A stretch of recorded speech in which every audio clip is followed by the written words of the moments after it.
ఆ ఇద్దరు ఎమ్మెల్యేలకు ఉచ్చు బిగుస్తోందా? 2.5 ఏళ్లు అయిపోయినా రిజర్వేషన్ వివాదం వారిని వెన్నంటుతూనే ఉందా? ఆ ఇద్దరి కులచిచ్చు అధికార పార్టీకి తలనొప్పి తెచ్చిపెడుతుందా?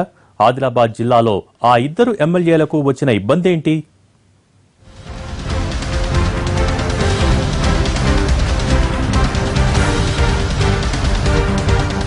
నియోజకవర్గాలు వేరనే గాని ఇద్దరి సమస్య ఒకటే. పైగా 2 ఎస్టీ రిజర్వ్డ్ నియోజకవర్గాలు కావటంతో అందరి దృష్టి ఆ రచ్చపైనే. ఎన్నికల్లో గెలిచి ఎమ్మెల్యేలైన వాడిద్దరి రిజర్వేషన్ మీద చెలరేగిన దుమారం ఇప్పటికీ సద్దుమణగలేదు. ఆదిలాబాద్ జిల్లాలో ఇద్దరు ఎమ్మెల్యేలపై వివాదానికి ఎప్పటికీ తెరపడుతుందో అంతుపట్టడం లేదు. బోధ్ ఎమ్మెల్యే రాథోడ్ బాబురావు, ఖానాపూర్ ఎమ్మెల్యే రేఖా నాయకులు ఎస్టీలా కాదా అన్న అంశం చుట్టూ వివాదం నడుస్తోంది. టీడీపీకి చెందిన మాజీ ఎమ్మెల్యే సోయం బాబురావు, గిరిజన సంఘాలు, అధికార పార్టీ వర్గాల మధ్య విమర్శలు ప్రతివిమర్శలు ఎడతెగకుండా సాగుతున్నాయి. కుల ధృవీకరణ పత్రంతో ఎన్నికల్లో పోటీ చేయాల్సి ఉండగా దాన్ని పాటించలేదని ఓ ఎమ్మెల్యేపై ఉన్న ఆరోపణ.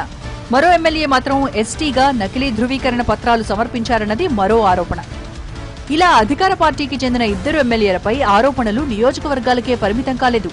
పంచాయతీ ఏకంగా గవర్నర్ దగ్గరికి చేరటంతో దీనిపై అధికార పక్షం ఆరా తీస్తున్నట్లు సమాచారం.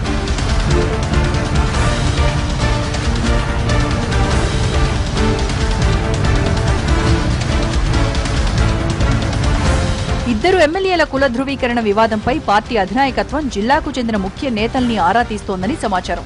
ఎస్టీ రిజర్వ్డ్ నియోజకవర్గాల నుంచి పోటీ చేయడమే కాదు, ఎమ్మెల్యేలుగా గెలిచి 2.5 ఏళ్లయ్యాక కూడా వివాదం తెరపైకి రావడం తీవ్ర చర్చకు దారితీస్తోంది. ఇద్దరు ఎమ్మెల్యేలను టార్గెట్ చేసేందుకు ఆదివాసీలందరినీ ఒకే తాటిపైకి తెచ్చేందుకు కొందరు ప్రయత్నిస్తున్నారట. వారి అనర్హతని నిరూపించి ప్రభుత్వాన్ని ఇరుకున పడేయాలన్నది కొందరి వ్యూహంగా కనిపిస్తోంది.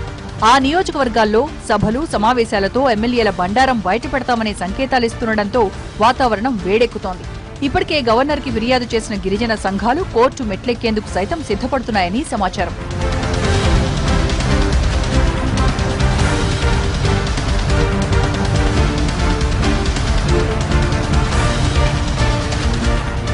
వాస్తవంగా ఎస్టీలుగా సర్టిఫై కావాలంటే 1956 కంటే ముందు ఇక్కడ నివాసం ఉండాలి. పైగా వారి ముందు తరాలు ఓటర్ల లిస్టులో నమోదై ఉండాలి. వీరితో పాటు ముందు 4 తరాల తండ్రులు ఇక్కడే ఉంటే ఎస్టీలుగా గుర్తిస్తుంది చట్టం. అయితే ఇద్దరు ఎమ్మెల్యేలు వేరే ప్రాంతాల నుంచి ఇక్కడికి వలస వచ్చారని, వారికి సంబంధించిన ఆధారాలేవీ గత రికార్డుల్లో లేవనేది ప్రధాన అభియోగం. ఎస్టీలు కాకపోయినా నకిలీ ధృవపత్రాలతో చలామణి అవుతున్నారంటూ గవర్నర్కు కొన్ని సంఘాలు ఫిర్యాదు చేశాయి. ఇంత జరుగుతున్నా ఆ ఇద్దరు ఎమ్మెల్యేలు మాత్రం నోరు మెదపకపోవడం రాజకీయ వర్గాల్ని ఆశ్చర్యపరుస్తోంది.